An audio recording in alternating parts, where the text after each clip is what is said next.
ನೀನು ನಿದ್ದೆ ಮಾಡುದಾ ಬೇಸರ ಮಾಡಿಕೊಳ್ಳೋದು ಎಂತದಿದು ಏ ಬಂಟಿ ಎಂತಂತೆ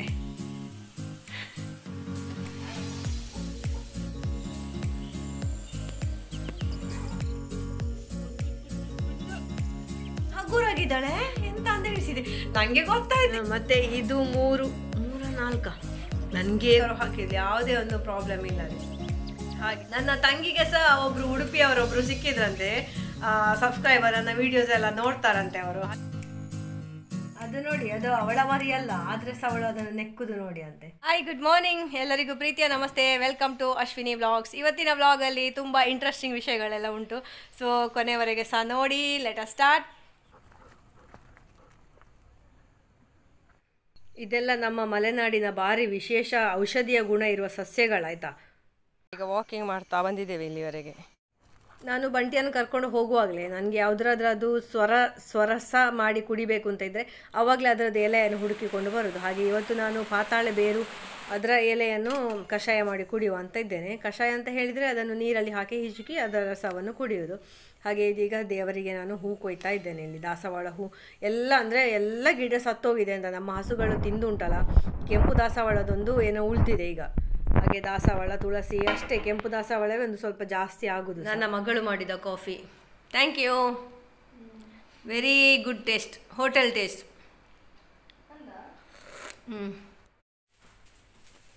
ಹಾಗೆ ಬೆಳಗ್ಗಿನ ಬ್ರೇಕ್ಫಾಸ್ಟ್ ಅಂದರೆ ಎಂತ ಅಂತ ನನಗೆ ಗೊತ್ತಿಲ್ಲ ಆಯಿತು ನನಗೆ ಯಾವಾಗ ಸಹ ಬಾಯಲ್ಲಿ ಬರೋದು ಬೆಳಗಿನ ಬ್ರೇಕ್ಫಾಸ್ಟಿಗೆ ಅಂತ ಆ್ಯಕ್ಚುಲಿ ಬ್ರೇಕ್ಫಾಸ್ಟ್ ಅಂತವೇ ಹೇಳಿದರೆ ಸಾಕಾಗ್ತದೆ ಕಾಣ್ತದೆ ಹಾಗೆ ಬೆಳಗಿನ ತಿಂಡಿಗೆ ದೋಸೆ ಮಾಡ್ತಾ ಇದ್ದೇನೆ ನಾನು ಇವತ್ತು ನಮ್ಮ ಮನೆಯಲ್ಲಿ ಒಂದು ಎಂಥ ವಿಷಯ ಆಗಿದೆ ಅಂತ ಹೇಳಿದರೆ ಬೆಳಿಗ್ಗೆ ಸಹ ದೋಸೆ ಮಧ್ಯಾಹ್ನ ಸಹ ದೋಸೆ ಸಂಜೆ ಸಹ ದೋಸೆ ರಾತ್ರಿ ಸಹ ದೋಸೆ ಅಂತ ಡಿಸೈಡ್ ಆಗಿದೆ ಮತ್ತು ಚೇಂಜ್ ಆದರೆ ಸಂಜೆದು ತಿಂಡಿ ಏನಾದರೂ ಚೇಂಜ್ ಆಗ್ಬೋದು ನಮ್ಮದು ಹಾಗೆ ಇದು ನಿನ್ನೆ ನಾವು ಮೊಮೋಸ್ ಮಾಡಿದ್ದೇವಲ್ಲ ಅದರ ಹೂರಣ ಉಳಿದಿತ್ತು ಸೊ ಆ ಹೂರಣವನ್ನು ಇದರ ಮೇಲೆ ಹಾಕಿ ಒಂದು ಸ್ಪೆಷಲ್ ಟೈಪ್ನ ದೋಸೆ ಮಾಡಿದ್ದು ನಾನು ಅದು ತುಂಬ ಟೇಸ್ಟ್ ಆಗಿದೆ ಆನಿಯನ್ ದೋಸೆಯ ಹಾಗೆ ಭಯಂಕರ ಒಳ್ಳೆಯದಾಗ್ತದೆ ಅದು ಆಯಿತಾ ಟ್ರೈ ಮಾಡಿ ನೀವು ಸಹ ಇದು ನೋಡಿ ನಾನು ಹಟ್ಟಿ ಹತ್ರ ಬಂದದ್ದು ಒಮ್ಮೆ ಇಲ್ಲೆಲ್ಲ ನೋಡಿ ಹೋಗುವ ಅಂತ ಹಾಗೆ ನಿಮಗೆ ಒಂದು ನಮ್ಮ ಸ್ಟ್ರೀಮನ್ನು ಸಹ ತೋರಿಸ್ಬೇಕಲ್ಲ ಹಾಗೆ ಬಂದವಳು ನಂತರ ಇಲ್ಲಿ ತೋಟಕ್ಕೆ ಬರ್ತಾ ಈಗೊಳ್ಳಿ ಇದು ಹಂದಿ ಸುರಿದಂತಹ ತೆಂಗಿನಕಾಯಿ ಅಂತೆ ನೋಡಿ ಎಷ್ಟು ಚಂದ ಸಿಪ್ಪೆ ತೆಗೆದಿದೆ ನೋಡಿ ಅಂತೆ ತೆಂಗಿನಕಾಯಿದು ಮಧ್ಯಾಹ್ನ ಮೇಲೆ ಒಳ್ಳೆ ಮಳೆ ಆಯಿತಾ ನಮ್ಮಲ್ಲಿ ಒಳ್ಳೆ ಮಳೆ ಅಂದರೆ ಭಾರಿ ಚಂದದ ಮಳೆ ಭಾರಿ ಖುಷಿ ಆಯಿತು ಅಂದರೆ ಬಿಸಿಲು ಬಂದು ಮಳೆ ಬರುವಾಗ ಹಾಗೆ ಈಗ ಸಂಜೆ ಆಯಿತು ನಾವು ಮಧ್ಯಾಹ್ನಕ್ಕೆ ದೋಸೆ ತಿಂದದ್ದು ದೋಸೆ ಮತ್ತು ಸಾಂಬಾರು ಮಾಡಿದ್ದೆ ಹಾಗೆ ಇವರು ನೋಡಿ ಈಗ ಹಟ್ಟಿಗೆ ಬರುವ ಚಂದ ನೋಡಿ ಬಲ ನಿಸರ್ಗ ವಾಕಿಂಗ್ ಹೋಗ್ತಾ ಇದ್ದೇವೆ ಆಯಿತಾ ಬಂಟಿಯ ಒಂದು ನೀನು ನಿದ್ದೆ ಮಾಡೋದಾ ಬೇಸರ ಮಾಡಿಕೊಳ್ಳೋದು ಎಂಥದಿದು ಏ ಬಂಟಿ ನೋಡಿ ಈವ್ನಿಂಗ್ದ ವಾತಾವರಣ ಎಷ್ಟು ಚಂದ ಉಂಟಲ್ಲ ನಾವೀಗ ವಾಕಿಂಗಿಗೆ ಹೊರಟಿದ್ದೇವೆ ಇವತ್ತು ನಿಸರ್ಗ ಟೋಫು ಇದ್ದೇನೋ ಒಂದು ಸ್ಪೆಷಲ್ ಐಟಮ್ ಮಾಡ್ತಾ ಇದ್ದಾಳೆ ಅಮ್ಮನಿಗೋಸ್ಕರ ಹೆಲ್ದಿ ಡಯಟ್ ಅಂತೆ ಟೋಫು ಅಂತ ಹೇಳಿದರೆ ಪನ್ನೀರ್ನ ಹಾಗೆ ಬಟ್ ಹಸುವಿನ ಹಾಲು ಅಥವಾ ಎನಿಮಲ್ ಮಿಲ್ಕನ್ನೆಲ್ಲ ಯೂಸ್ ಮಾಡೋದು ಪ್ಲ್ಯಾಂಟ್ ಬೇಸ್ಡ್ ಮಿಲ್ಕ್ನಿಂದ ಮಾಡುವಂತಹ ಪನ್ನೀರ್ ಅಂತ ಹೇಳ್ಬೋದು ಇದಕ್ಕೆ ಇದು ಇವತ್ತು ನಾವು ಚಿಲ್ಲಿ ಗಾರ್ಲಿಕ್ ಮಾಡಿದ್ದೇವೆ ಸೊ ನಾವು ರಾತ್ರಿ ಮಲಗಲಿಕ್ಕೆ ಆಗುವಾಗ ಬಂಟಿಯನ್ನು ನಾನು ಸುಸು ಮಾಡಲಿಕ್ಕೆ ಕರ್ಕೊಂಡು ಹೋಗ್ತೇನೆ ಬುಡುಕ್ಕಂದ ಇಲ್ಲಿ ಕರು ಬಿದ್ದ ಸೌಂಡ್ ಕೇಳಿತು ಅಂದರೆ ಕರು ಬೀಳುವುದು ಕಾಣ್ತಾ ಉಂಟು ಕಣ್ಣಿಗೆ ಸೊ ಇಮಿಡಿಯೇಟ್ ನಾನು ಮತ್ತು ಮಗಳು ಓಡಿಕೊಂಡು ಬಂದೆವು ನೋಡಿ ಜಸ್ಟ್ ಕರು ಹಾಕಿದ್ದಷ್ಟೇ ನೋಡಿ ಬಿದ್ದ ಕೂಡಲೇ ಉಂಟಲ್ಲ ಹಸುಗಳು ಕರುವನ್ನು ನೆಕ್ಕಲಿಕ್ಕೆ ನಾವು ಬಿಡಬೇಕು ನಾವು ಹೋಗಿ ಒರೆಸ್ಬಾರ್ದಂತೆ ಅದು ನೆಕ್ಕಿ ಉಂಟಲ್ಲ ಅದು ಹಸುವಿಗೆ ಸಹ ಔಷಧಿ ಮತ್ತು ಕರುವಿಗೆ ಸಹ ಕೈ ಕಾಲಿಗೆ ಬಾಡಿಗೆಲ್ಲ ಬಲ ಬರ್ತದೆ ಅದು ನೆಕ್ತಾ ಇದ್ದ ಹಾಗೆ ಇವಳು ನೋಡಿ ಅಂತೆ ಎಷ್ಟು ಚಂದ ನೆಕ್ಕಿ ಕರು ಒಂದು ಎದ್ದು ತಾನಾಗಿ ತಾನು ಹಾಲನ್ನು ಕುಡಿಲಿಕ್ಕೆ ಹೋಗುವಂತಹ ಒಂದು ಪೀರಿಯಡ್ ಉಂಟಲ್ಲ ಅದು ವಿಸ್ಮಯಕಾರಿ ಆಯಿತಾ ಆಶ್ಚರ್ಯ ಆಗ್ತದೆ ಇದು ಇಷ್ಟು ಸಾಧಾರಣ ಒಂದು 10 ಗಂಟೆಗೆ ಕರು ಹಾಕಿದರೆ ಅವಳು ಆಲ್ಮೋಸ್ಟ್ 11 ಗಂಟೆ ಹೊತ್ತಿಗೆ ಕರು ಎದ್ದು ನಿಂತು ಆ ಹಾಲು ಕುಡಿಲಿಕ್ಕೆ ಹೋಗಿ ಆಗಿದೆ ಮತ್ತು ಹಾಲು ಕುಡ್ದಿದೆ ಕೂಡ ತಾನಾಗಿಯೇ ತಾನು ಆದರೆ ನಿಲ್ಲಿಕ್ಕೆ ಆಗ್ತಾ ಇರಲಿಲ್ಲ ಬುಡ್ಕು ಬಿದ್ದುಕೊಂಡು ಎದ್ದುಕೊಂಡೆ ಎಲ್ಲ ಅದು ಒಂದು ವಿಷಯ ಉಂಟಲ್ಲ ಆಶ್ಚರ್ಯ ಅಂದರೆ ಆಶ್ಚರ್ಯ ಆಗೋದಾಯ್ತಾ ನನಗೆ ಹೀಗೆ ನೆಕ್ಕಿ ಒಂದು ಸುತ್ತು ಬರ್ತದೆ ಅದು ಅಮ್ಮನಿಗೆ ಗೊತ್ತುಂಟಾ ಹೀಗೆ ಹೋಗಿ ನಿಂತು ಅವಳ ಹಿಂದಿನಿಂದಾಗಿ ಬಂದು ಹಾಗೆ ಒಂದು 2 ಸುತ್ತಾಗುವಾಗ ಅದಕ್ಕೆ ಕೈಕಾಲಿಗೆಲ್ಲ ಬಲ ಬರುದು ನೋಡಿ ಈಗ ನಿಂತು ನೋಡಿ ಅದು ಹಾಲು ಕುಡ್ದಿದೆ ಇನ್ ಕೇಸ್ ಕರು ಏಳಲಿಲ್ಲ ಅಂತ ಆದರೆ ಅದಕ್ಕೆ ಹುಷಾರಿಲ್ಲ ಅಂತವೇ ಲೆಕ್ಕ, ಪ್ರೀಮೆಚ್ಯೂರ್ಡ್ ಅಂತವೇ ಲೆಕ್ಕ. ಅದು ತಾನೇ ತಾನಾಗಿ ಹೇಳ್ಬೇಕು. ನಾವು ಹೋಗಿ ಅದನ್ನು ಒರೆಸ್ಲಿಕ್ಕೆಲ್ಲ ಹೋಗಲೇಬಾರ್ದು. ಅದರ ತಾಯಿ ನೆಕ್ಕಿ ನೆಕ್ಕಿ ಅದರ ಮೈ ಕ್ಲೀನ್ ಆಗಬೇಕು. ಎಷ್ಟು ಸ್ವಚ್ಛ ಎಷ್ಟು ಕ್ಲೀನು ಗೊತ್ತುಂಟಾ. ನನಗೆ ಫಸ್ಟಿಗೆ ಗೊತ್ತೇ ಇರಲಿಲ್ಲ ಹಸು ಕರು ಹಾಕುವಾಗ ಹೇಗೆ ಇರ್ತದೆ ಪರಿಸ್ಥಿತಿಯಲ್ಲಿ ಅಂತ ಹೇಳಿ. ಒಂದು ಚೂರು ಗಲೀಜಿಲ್ಲ ಗೊತ್ತುಂಟಾ. ಮೈ ಕೂಡ ಹಾಗೆ. ನಾನು ಮೊದಲು ಕಲ್ಪನೆ ಇತ್ತು ನನಗೆ ಬ್ಲಡ್ ಇರ್ತದೆ ಅದು ಇದು, ಎಂತ ಸಹ ಇಲ್ಲ. ಅದಿನ್ನು ಕಸ ಬೀಳ್ತದಲ್ಲ ಅದು ಮಾತ್ರ ಅದರಲ್ಲೇ ಫುಲ್ ಇರ್ತದೆ, ಬೇರೆ ಎಂತ ಇಲ್ಲ. ಒಂಥರ ನೀರಿನ ಹಾಗೆ ಒಂಥರ ಇರ್ತದೆ ಹೊರತು ಬಾಕಿ ನಮಗೆ ನೋಡಲಿಕ್ಕೆ ಆಗದ ಹಾಗೆ ಎಂತ ಇರುವುದಿಲ್ಲ ಆಯಿತಾ. ಆ ಕರುವಿನ ಮೈ ಕೂಡ ಹಾಗೆ ಎಷ್ಟು ಕ್ಲೀನ್ ಗೊತ್ತಿಲ್ಲ. ಮಾತ್ರ ನಮಗೆ ಮುಟ್ಲಿಕ್ಕೆ ಆಗೋದಿಲ್ಲ, ಜಾರಟೆ ಆಗ್ತದೆ. ಏನಾದರೂ ಬಟ್ಟೆ ಏನಾದರೂ ಹಿಡ್ಕೊಂಡು ನಾವು ಮುಟ್ಟಬೇಕಾಗ್ತದೆ ಕರುವನ್ನು ಹಿಡ್ಕೊಳ್ಬೇಕಾದ್ರೆ ಎಲ್ಲ. ನಮಗೆ ಅದು ಬಲ ಸಾಕಾಗೋದಿಲ್ಲ. ಹಾಗೆ ನನಗೆ ಮೊದಲೆಲ್ಲ ಹೆದರಿಕೆ ಆಗ್ತಾಯಿತ್ತು ಇದೆಲ್ಲ ನಾನು ಹೇಗೆ ನಿಭಾಯಿಸ್ತೇನೆ ಅಂತ ಹೇಳಿ. ಬಟ್ ಈಗ ನನಗೆ ಒಬ್ಬಳಿಗೆ ಅಭ್ಯಾಸ ಆಗಿದೆ. ಹಾಗೆ ಇವಳು ಕರು ಹಾಕಿ ಎಲ್ಲ ಒಂದು 12 ಗಂಟೆ ಆಗುವಾಗ ಇದು ಹಾಕಿದ್ದಾಳೆ ಅಂತ ಹೇಳೋದು, ಅದಕ್ಕೆ ಪ್ಲೆಸೆಂಟ ಸಹ ಹಾಕಿದ್ದಾಳೆ. ಅಷ್ಟು ಹೊತ್ತು ನಾನು ಕಾದು ಕೂತ್ಕೊಂಡಿದ್ದೆ. ಅದನ್ನು ತೆಗೆದು ನಾವು ಅಲ್ಲಿ ಗೊಬ್ಬರದ ಅಡಿಗೆ ಹಾಕಿದ್ದು, ಇಲ್ಲದ್ರೆ ಕೆಲವರು ತೆಂಗಿನ ಮರದ ಬುಡಕ್ಕೆಲ್ಲ ಹಾಕ್ತಾರೆ. ಸೊ ನಾನು ಅಲ್ಲಿಯೇ ಕೂತ್ಕೊಂಡಿದ್ದೆ ಅಷ್ಟು ಹೊತ್ತು ರಾತ್ರಿವರೆಗೆ ಸಹ. ಮತ್ತೆಂತ ಅಂತ ಹೇಳಿದರೆ ಅದು ಪ್ಲೆಸೆಂಟವನ್ನು ಹಸು ತಿಂದರೆ ಸಹ ಪ್ರಾಬ್ಲಮ್ ಇಲ್ಲಂತೆ. ಬಟ್ ಒಮ್ಮೆಗೆ ಹಾಲು ಕಡಿಮೆ ಆಗ್ತದೆ, ಮತ್ತು ಪುನಃ ಹಾಲು ಉತ್ಪತ್ತಿ ಆಗ್ತದೆ ಅಂತ ಹೇಳ್ತಾರೆ. ತುಂಬ ಅದಕ್ಕೊಂದು ಸಿಕ್ಕಾಬಟ್ಟೆ ಗ್ರೀಡಿ ಅಂತ. ಅದು ನೋಡಬೇಕು, ಆಗಾಗ ಸುತ್ತಮುತ್ತ ಹುಡುಕುದು ಪ್ಲೆಸೆಂಟ ಬಿತ್ತ ಅಂತ ಹೇಳಿ. ಅದು ಪ್ಲೆಸೆಂಟ ಬೀಳಲಿಕ್ಕೆ ಅದಕ್ಕೆ ಹೊಟ್ಟೆ ನೋವು ಆಗ್ತದೆ. ಆಗ ಅದು ಪ್ಲೆಸೆಂಟ ಬರಲಿಕ್ಕೆ ಒಮ್ಮೆ ಮಲಗ್ತದೆ. ಮಲಗಿ ಏಳುವಾಗ ಅದು ಕೆಳಗೆ ಬೀಳುದು. ಅಷ್ಟು ಹೊತ್ತಿನ ಒಳಗೆ ಕರು ಕೈಕಾಲು ಗಟ್ಟಿಯಾಗಿ ಹಾಲು ಕುಡಿಲಿಕ್ಕೆ ಸ್ಟಾರ್ಟ್ ಮಾಡಿ ಆಗಿರ್ತದೆ. ಇದು ನಮ್ಮ ಮನೆಯಲ್ಲಿ ಆದಂತಹ ಇನ್ನೊಂದು ಡೆಲಿವರಿ. ನೋಡಿ ಇದು ಮೂವ್ ಆಗುವ ಚಂದ ನೋಡಿ. ಇದು ದೊಡ್ಡದು ಫಸ್ಟ್ ಮರಿ, ಇದು ಇವಳ ಮರಿ. ಮತ್ತು ಇದು 4 ನನಗೇ ಗೊತ್ತಿಲ್ಲ ಮರಿ ಎಷ್ಟು ಇಟ್ಟದ್ದು ಇವಳು ಅಂತ. ಇವಳು 3 ಮರಿ ಇಟ್ಟಿದ್ದಾಳೆ ನೋಡಿ. ಇದು ಹೇಗೆ ಉಂಟು ನೋಡಿ. ಇದೊಂದು ಇದೊಂದು. ನೀನೆಂಥದ್ದು ಹಾಗೆ ಸಹ ನೋಡುದು? ನೀನು ನೋಡುದು ಎಂಥದ್ದು ಹಾಗೆ ಸಹ? ಓಯ್ ಎಂಥದ್ದು ಗೊತ್ತುಂಟಾ? ಇವಳು ಬೆಳಿಗ್ಗೆ ಎದ್ದು ಬಂದ್ಲು ಅಡಿಗೆ ಕೋಣೆಗೆ. ಅವೇ ನಾನು ಬೆಳಿಗ್ಗೆ ಎದ್ದ ತಕ್ಷಣ ಹಲ್ಲೆಲ್ಲ ಉಜ್ಜಿ ಆದಮೇಲೆ ಅಡಿಗೆ ಕೋಣೆಗೆ ಬರುವಾಗ ಅವಳು ಬಂದ್ಲಾಯ್ತಾ, ಯಾರು ನಮ್ಮ ಭಜಕ್ರೆ ಬರುವಾಗ ನೀರು ಕುಡಿಲಿಕ್ಕೆ ಟ್ರೈ ಮಾಡಿದ್ಲು. ಮತ್ತು ನಾನು ಬಾತ್ರೂಮಲ್ಲಿ ಮಗ್ಗಲ್ಲಿ ಇಡೋದು ನೀರು. ಸೊ ಅವಳನ್ನು ಹೀಗೆ ಎತ್ತೇನೆ ಹಗುರಾಗಿದ್ದಾಳೆ ಎಂತ ಅಂತ ಎಣಿಸಿದೆ. ನನಗೆ ಗೊತ್ತಾಯ್ತು ಇಮಿಡಿಯೇಟ್ ಇವಳು ಈ ಬುಟ್ಟಿಯಲ್ಲಿ ಮರಿ ಇಟ್ಟಿದ್ದಾಳೆ ಅಂತ. ಬಂದು ನೋಡ್ತೇನೆ 3-4 ಮರಿಗಳುಂಟು. 4ಕ್ಕೆ ಸಹ ನಮ್ಮ ಚಿನ್ನು ಫೀಡಿಂಗ್ ಮಾಡ್ತಾ ಇದ್ದಾಳೆ. ನನಗೆ ನಗಡ್ಲಿಕ್ಕೆ ಬಂದೇನಿಲ್ಲ ಈ ಸೀನ್ ನೋಡಿ ಆಯಿತಾ. ಅಂತೂ ನಮ್ಮಲ್ಲಿ ಒಂದು ಡೆಲಿವರಿ 1 ವಾರದಲ್ಲಿ ಆದದ್ದು ಹೇಳಿದರೆ 3 ಡೆಲಿವರಿ ಆಯಿತು.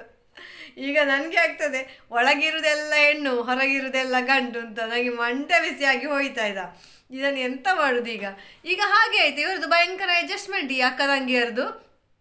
ಅವಳು ಚಿನ್ನು ಹೊರಗೆ ಹೋಗುವಾಗ ಇವಳು ಮುನ್ನು ನೋಡಿಕೊಳ್ಳೋದು, ಮುನ್ನು ಹೊರಗೆ ಹೋಗುವಾಗ ಚಿನ್ನು ನೋಡಿಕೊಳ್ಳೋದು ಅವಸ್ಥೆ. ನಾನು ಎಣಿಸಿರಲಿಲ್ಲ ಚಿನ್ನು ಮರಿ ಇಡ್ತಾಳೆ ಅಂತ ಹೇಳಿ. ಅದರಲ್ಲಿ ಅವಳು 2 ಇಟ್ಟಿಲ್ಲ, 1 ಸತ್ತೋಯ್ತು ಅದರಲ್ಲಿ ಹುಟ್ಟಿದ ಕೂಡಲೇ. ಮತ್ತು ಇವಳದು ಈಗ 3 ಮರಿ ಉಂಟಲ್ಲ, 3-4 ಮರಿಗೆ ಸಹ ಒಟ್ಟಿಗೆ ಚಿನ್ನು ಹಾಲು ಕುಡಿಸೋದಂತೆ. ಚಿನ್ನು ಹೊರಗೆ ಹೋಗುವಾಗ ಇವಳು ಹಾಲು ಕುಡಿಸೋದಂತೆ. ಭಯಂಕರ ಅವಸ್ಥೆ ಇವರದು ಗೊತ್ತುಂಟಾ. ನನಗೆ ಅಂತೂ ನೋಡಿ ಮಂಡೆ ಬಿಸಿಯಾಗಿದೆ ಇವರನ್ನು ಹೇಗೆ ಸಾಕುದು ಅಂತ ಒಂದು ಅವಸ್ಥೆ ಹೇಳಿದರೆ. ಸತ್ಯ ಸಹ ನನಗೆ ಟೆನ್ಷನ್ ಆಗ್ತಾ ಉಂಟಾ ಎಂತ ಮಾಡೋದು ಅಂತೇಳಿ. ಎಷ್ಟು ಕಷ್ಟ ಆಗ್ತದೆ. ಅದು ಕಾಲಿನ ಅಡಿಗೆಲ್ಲ ಬರ್ತದೆ, ನಮ್ಮ ಕಿಚನ್ ಎಲ್ಲ ಸಣ್ಣದಲ್ಲ. ಹಾಗೆ ಎಂತ ಮಾಡೋದು ಅಂತ ಹೇಳಿ ಎಲ್ಲ ಸಹ ಈಗ ಕೊಂಡೋಗಿ ಸರ್ಜರಿ ಏನಾದರೂ ಮಾಡಿಸ್ಬೇಕಷ್ಟೇ ಈ ಸತಿ 2ಕ್ಕೆ ಸಹ. ಮತ್ತು ಉಳಿದದನ್ನು ಯಾರಿಗಾದರೂ ಕೊಡಬೇಕಷ್ಟೇ. ನನಗೆ ಭಯಂಕರ ಖುಷಿಯಾದದ್ದು ಅಂತ. ಇಬ್ಬರದು ಸಹ ಅಂಡರ್ಸ್ಟ್ಯಾಂಡಿಂಗ್ ಅಲ್ಲ. ಹಿಂದಿನ ದಿವಸ ಅವಳು ಮರಿ ಇಟ್ಟ ಕೂಡಲೇ ಇವಳಿಗೆ ಮುನ್ನುಗೆ ಅವಳ ಮೇಲೆ ಕೋಪ ಬಂದೆಲ್ಲ ಹೊಡಿತಾ ಇದ್ಲು ಹತ್ರ ಬರುವಾಗ. ಮರುದಿವಸ ಅವಳೊಟ್ಟಿಗೆ ಮರಿ ಇಟ್ಟು ಅಡ್ಜಸ್ಟ್ಮೆಂಟಲ್ಲಿ ಇದ್ದಾಳೆ. ಮತ್ತು ಮರಿ ಇಟ್ಟಾದ್ಮೇಲೆ ಉಂಟಲ್ಲ ಅವಳಿಗೆ ಎಂಥ ಸಿಕ್ಕಾಪಟ್ಟೆ ನಿತ್ರಣ ಆಗಿ ಇಟ್ಕೊಳ್ತದೆ. ಅವಳು ಚಿನ್ನುನ ಹೊಟ್ಟೆಯ ಅಂದರೆ 2 ಕೈಯ ನಡುವೆ ತಲೆ ಹೀಗೆ ಇಟ್ಟು ಹೀಗೆ ಮಲಗಿದ್ದಾಳೆ. ಜಸ್ಟ್ ಬೆಳಿಗ್ಗೆ ಆಗಲಿಕ್ಕೆ ಆಗುವಾಗ ಮರಿ ಇಟ್ಟದ್ದು ಕಾಣ್ತದೆ. ಒಂಥರ ತಲೆ ಎತ್ತಲಿಕ್ಕೆ ಆಗದಾಗಿ ನನಗೆ ಹೆದ್ರಿ ಲೋಕಲ್ ಎಂತಾಯ್ತಪ್ಪ ಇದಕ್ಕೆ ಅಂತ. ಮತ್ತೆ ಸರಿಯಾದ್ಲಾಯ್ತಾ ಹಾಗೆಲ್ಲ ಅವಸ್ಥೆ. ಸೊ ನಮ್ಮಲ್ಲಿ ಹಸು ಕರು ಹಾಕಿದ್ದು ನೋಡಿದ್ರಿ. ಸೊ ಇದು ನೋಡಿದ್ರಿ. ಇದೆಲ್ಲ ಈ ವಿಡಿಯೋ ನಿಮಗೆಲ್ಲ ಇಷ್ಟ ಆಗಿದೆ ಅಂತ ಅಂದ್ಕೊಳ್ತೇನೆ.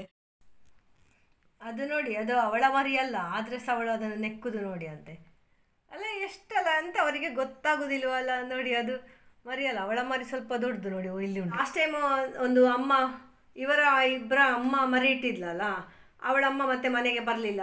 ಆಗ ಆ ಮರಿಯನ್ನು ನೋಡಿ ಇವರೆಲ್ಲ ದೂರ ಓಡ್ತಾ ಇದ್ರು. ಅದು ಎಂಥದೋ ಒಂದು ದೊಡ್ಡ ಹೊಸ ಜೀವಿಯ ಹಾಗೆ ಅದನ್ನು ನೋಡಿ ಎಲ್ಲ ಓಡ್ತಾ ಇದ್ರು ಗೊತ್ತುಂಟ. ಈಗ ನೋಡಿ ಅದು ಈಗ ಇವರ ಒಂದು ಸ್ಟೈಲೇ ಬೇರೆ. ಈ ದೊಡ್ಡ ಮಂಡೆದು ಇದು ಚಿನ್ನದು ಮರಿ. ಅವಳು ನೋಡಿ ಆ ಮರಿಗಳನ್ನೆಲ್ಲ ನೆಕ್ಕಿ ಇದು ಮಾಡ್ತಾ ಇದ್ದಾಳೆ ನೋಡಿ.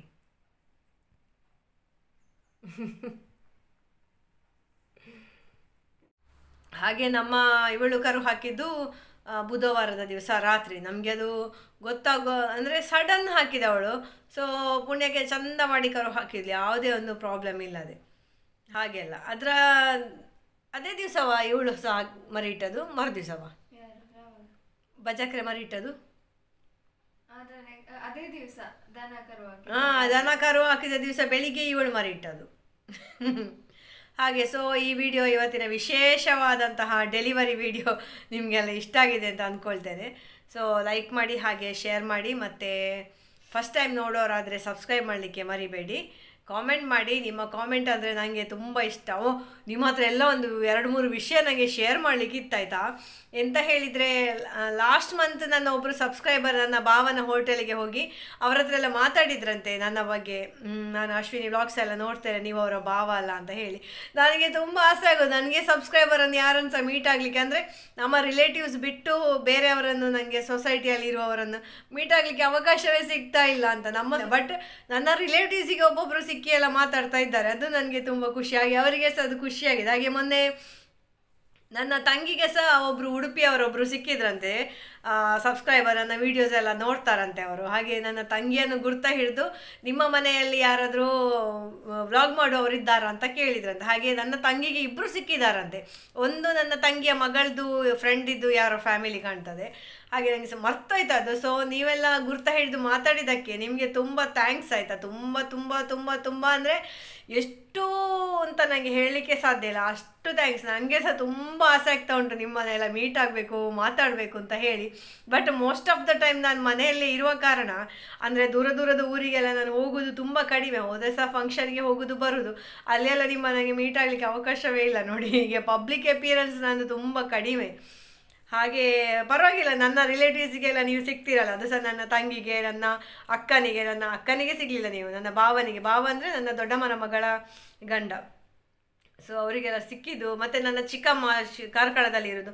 ಹಾಗೆ ಅವರ ಒಬ್ಬರು ಊರಿನವರು ಸಹ ಒಬ್ಬರು ಕೇಳಿದ್ರಂತೆ, ನೀವೇನು ಅವರ ಮನೆಯಲ್ಲಿ ಅಂತ ಹೇಳಿ. ಹಾಗೆ ಅದೆಲ್ಲ ಕೇಳುವಾಗ ನನಗೆ ತುಂಬ ಖುಷಿ ಆಗ್ತದೆ, ತುಂಬ ಆಸೆ ಆಗ್ತದೆ ನಿಮ್ಮನ್ನೆಲ್ಲ ಮೀಟ್ ಆಗಬೇಕು, ಮಾತಾಡಬೇಕು ಅಂತ.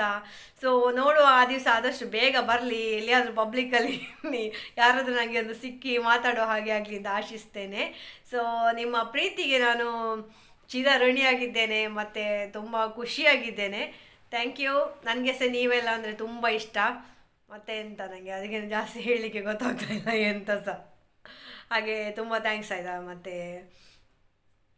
ನನ್ನ ತಂಗಿಗೆ ಸಹ ಖುಷಿ ಆಯಿತು, ಅವಳು ಸಹ ಮಾತಾಡಿದ್ಲು ವ್ಲಾಗಿಂದಾಗಿ ನಮಗೆ ಸಹ ಒಬ್ಬರದ್ದು ಪರಿಚಯ ಆಗುವ ಹಾಗೆ ಆಯ್ತಲ್ಲ ಅಂತ ಹೇಳಿ. ಹಾಗೆಲ್ಲ. ಸೊ ಈ ವಿಡಿಯೋ ಇಲ್ಲಿಗೆ ಎಂಡ್ ಮಾಡ್ತಾ ಇದ್ದೇನೆ. ನಿಮಗೆಲ್ಲ ಇಷ್ಟ ಆಗಿದೆ ಅಲ್ಲ. So thank you. Stay happy, healthy and fit. Jai Shriram.